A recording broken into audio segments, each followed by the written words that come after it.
اور آج ہم ورلڈ وومن ڈے منا رہے ہیں۔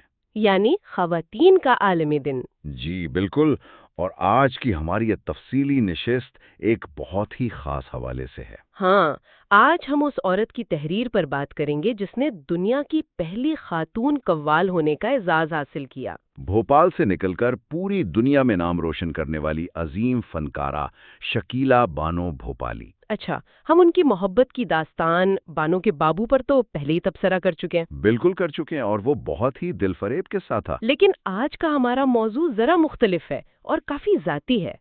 آج ہم خود شکیلہ بانو کا اپنے بارے میں لکھی گئی تحریر پر بات کریں گے۔ جی، اور یہ تحریر کوئی عام سوانح حیات نہیں ہے۔ یعنی یہ تحریر میں کے نام سے ان کی شاعری کی بک غزل اور میں شامل ہے۔ صحیح، اور اس گہرے مطالعے کا ہمارا اصل مقصد بھی یہی ہے کہ اتنی بڑی اور معروف گلوکارہ کے اندر ایک خاموش شاعرہ کیسے پروان چڑھی، اور یہ بھی کہ جب وہ شہرت کی بالکل بلندیوں پر تھیں تو ان کی اس اندرونی تنہائی کا اصل ساتھی کون تھا۔ تو چلیے اس کو کھول کر دیکھتے ہیں۔ دیکھیں، اس سب کو سمجھنے کے لیے ہمیں شروعات سے دیکھنا ہوگا۔ شکیلہ بانو 9 مئی 1942 کو بھوپال کے ایک متوسط لیکن انتہائی معزز گھرانے میں پیدا ہوئیں۔ بھوپال تو ویسے بھی اپنی تہذیب اور ادب کے لیے جانا جاتا ہے۔ بالکل، اور ان کے گھر کا ماحول تو خالص ادبی تھا۔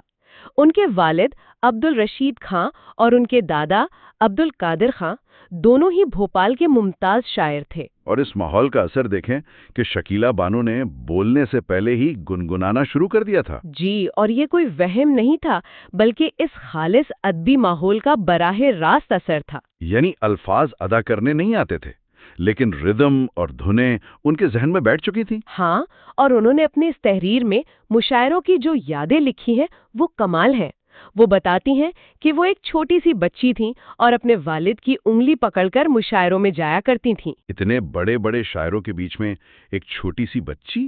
بالکل، ہال میں لوگ شعر پڑھتے، ہر طرف سے واہ واہ اور سبحان اللہ کی صدائیں بلند ہو رہی ہوتی۔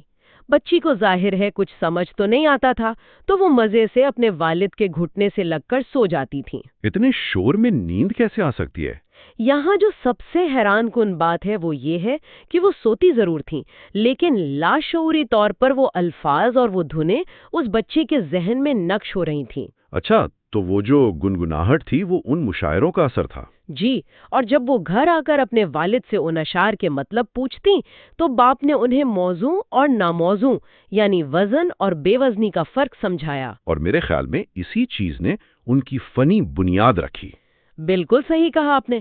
پھر جب وہ بڑی ہوئیں تو تنہائی میں گنگناتے گنگناتے انہیں اپنی ہی آواز سے پیار ہو گیا۔ لیکن اس وقت خاندان کی طرف سے تو کافی مخالفت ہوئی تھی۔ مخالفت تو ہونی تھی، وہ دور ہی ایسا تھا، لیکن انہوں نے ڈٹ کر گانا سیکھنے کا فیصلہ کیا۔ اور کیا امال گایا! مطلب ان کی کامیابی کا راز ہی قوالی میں جدت پیدا کرنا تھا۔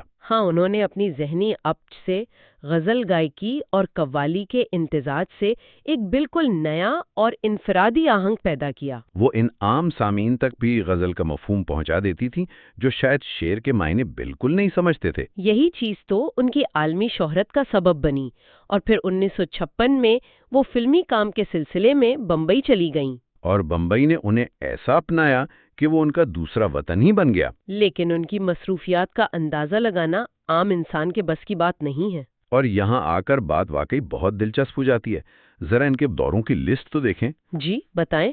کبھی وہ ہوائی جہاز میں ہیں، کبھی ٹرین میں، اور کبھی تو وقت نہ ہونے کی وجہ سے میک اپ روم میں ہی تیاری کر رہی ہیں۔ اور ممالک کے نام سنے تو حیرانی ہوتی ہے۔ افریقہ، امریکہ، کینیڈا، انگلینڈ، سوئٹزرلینڈ، جرمنی، قاہرہ، روم، مصر، عدن، کویت، دبئی، شارجہ اور عجمان۔ اور ہندوستان کے قریباً تمام شہروں میں ان کے پروگرام ہوتے تھے، خاص طور پر حیدرآباد، دہلی اور لکھنؤ میں۔ اب آپ خود سوچیں، اتنی بے پناہ مصروفیت میں انسان اپنے لیے وقت کیسے نکالے؟ تو ظاہر ہے اس کا نقصان ان کی اپنی شاعری کو ہوا۔ بالکل، ان کا اپنا شوق شاعری ماند پڑ گیا۔ وہ محفلوں میں گانے کے لیے دوسروں کے اچھے اشعار تلاش کرتی رہیں اور اپنی شاعری سے بالکل بے نیاز ہو گئیں۔ یہ تو کسی بھی فنکار کے لیے بہت دکھ کی بات ہے کہ اس کی اپنی اندرونی آواز خاموش ہو جائے۔ لیکن خوش قسمتی سے ان کی زندگی میں ایک دوست ایسے تھے جنہوں نے انہیں اس غفلت سے نکالا۔ آپ تاج مرحوم کی بات کر رہی ہیں؟ جی ہاں، تاج صاحب نے جب دیکھا کہ شکیلہ بانو نے شاعری چھوڑ دی ہے تو انہوں نے سخت ڈانٹ پلائی۔ اور وہ تنبیہ بہت ضروری تھی۔ انہوں نے سمجھایا کہ جو گلوکار خود شاعر بھی ہو، اس کے گانے کا انداز بالکل مختلف اور زیادہ پر اثر ہوتا ہے۔ اگر ہم اسے بڑے تناظر میں دیکھیں تو یہ وہ لمحہ تھا جب شکیلہ بانو کا اپنی ذات سے، اپنی اس اندرونی آواز سے دوبارہ رابطہ بحال ہوا۔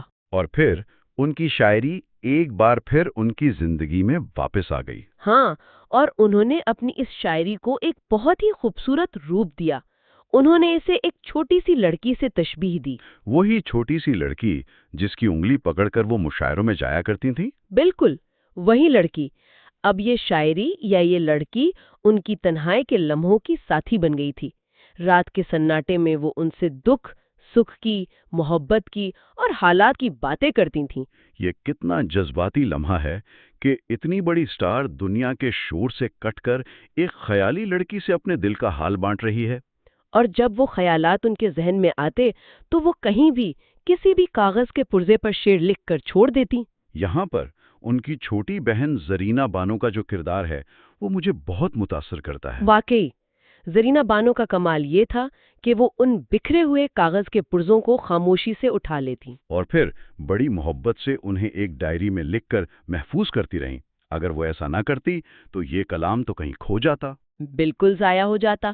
لیکن پھر 1985 میں ایک محقق اکمل حیدرآبادی صاحب منظر عام پر آئے، جنہوں نے قوالی امیر خسرو سے شکیلہ بانو تک کے نام سے ایک تحقیقی کتاب شائع کی تھی۔ جی، اور اکمل صاحب نے ہی شکیلہ بانو کے اس بکھرے ہوئے شعری مسودے کو لیا اور اسے ایک باقاعدہ کتابی شکل میں مرتب کیا۔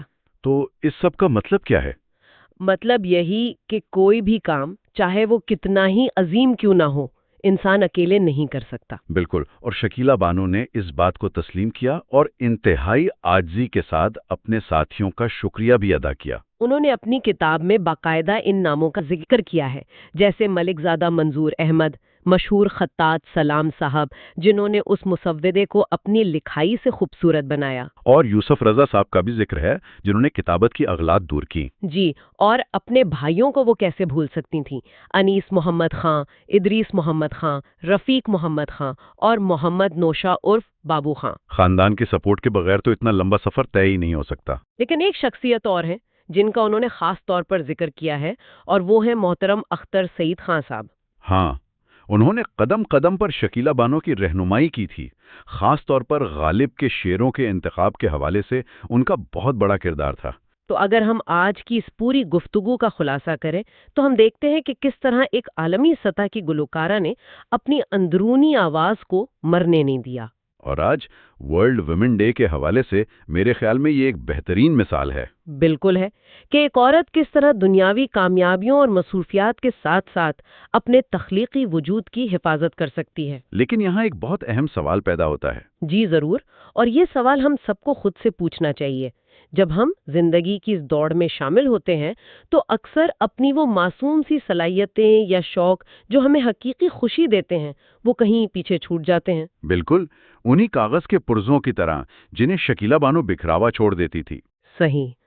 تو سننے والوں کے لیے آج یہ سوچنے کا مقام ہے کہ زندگی میں وہ کون سے ادھورے شوق یا کاغذ کے پرزے ہیں جو مصروفیت کی وجہ سے کہیں گم ہو گئے ہیں۔ کیا وقت نہیں آ گیا کہ انسان اپنی اس اندرونی آواز کو دوبارہ سنے اور اس روٹھی ہوئی ذات کو دوبارہ اپنی تنہائی کا ساتھی بنائے؟ ذرا سوچئے گا۔